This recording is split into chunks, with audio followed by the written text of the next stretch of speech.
Kanina pala pumunta kami sa mga in-laws ko. Ayaw pa nga pahawak ni Jace. Paano gusto niyang puntahan yung mga bibe? Yung isang bibi kasi nanganak at ayan yung mga anak niya. Ang cute. Nangapit bahay din pala kami mga Marikoy. Natuwa pa nga ako kasi naalala ko yung pagkabata ko. Ganyan na ganyan yung semento namin dati. Napaka-presko kaya matulog sa ganito. Tapos tinanong pala ako ni mother-in-law kung kumain na kami. Sabi ko naman di pa kami kumain. Kaso naubos na daw yung ulam nila. Yan tuloy yung daladala kong sisig ng nanangs ang niluto niya. Alam nyo ba kung bakit ang mga Kapampangan di naglalagay ng mayonnaise at itlog sa sisig? Kasi naman masarap na siya na ganito lang. At saka di naman to omelette o kaya burger. May comment pa nga si mother-in-law. Sabi niya yung sisig daw na to malaman. Aminin naman kasi natin yung ibang nabibili nating sisig. Puro sibuyas at saka taba-taba na yung mga nakalagay. Sabi ko pa nga sa kanya kahit di na siya magluto. Kasi di naman ako nagugutom tsaka gusto kong mag-diet. Kaso pagkakita ko sa sisig di ko napigilan mga Marikoy. At ayan na nga kumain kaming dalawa ni mother-in-law. Gutom lang yan. Kung nag-crave pala kayo mga Marikoy, pwede kang bumili sa Shopee. Yes, tama po yung narinig nyo. Link in my bio. Nung nagpaalam naman kaming umuwi, may pa-takeout pa si mother-in-law. Ang dami nilang kamote, isang sako daw yung binigay sa kanila.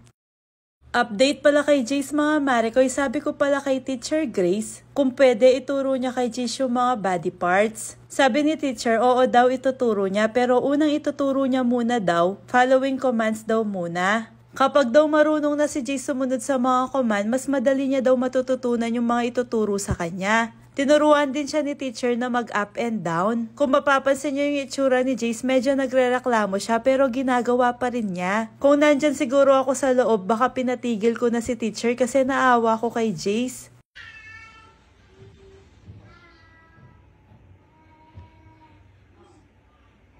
Kumatok na nga ako kasi tapos na sila at parang naglalaro na lang. At ayan nga mga Marikoy, nag-e-enjoy na si Jace. Di niya na ako pinapansin. Sinubukan ko pa nga magbabay sa kanya. Sinarado ko yung pinto. Akala ko iiyak siya pero wala siyang pakialam sa akin. Di talaga pwede na ako yung maging teacher niya kasi sigurado ako wala kaming matatapos. Tapos ayan na nga si Teacher Grace. Ine-explain niya sa akin kung ano yung ginawa nila today. Pagkaalis naman ni teacher, pagkasilip ko kay Jace, ayan tulog na siya. 3 days na pala siyang tinuturuan ni Teacher Grace. At eto yung isa sa napansin ko mga Marikoy, marunong na siyang mag-clean up. Nagtaka pa nga ako kung saan niya galing yung tissue, dito niya pala kinuha. Tapos nung nasa farm naman kami, wala siyang tigil na mag-up and down. May mga pina-order din pala si teacher sa Shopee na mga kakailanganin ni Jace. Isa ito sa mga pina-order niya. Montessori toy daw to na kakailanganin nila sa isang activity na gagawin nila ni Jace. Nakakatuwa lang kasi ang bilis dumating kaya alam nyo na, link in my bio.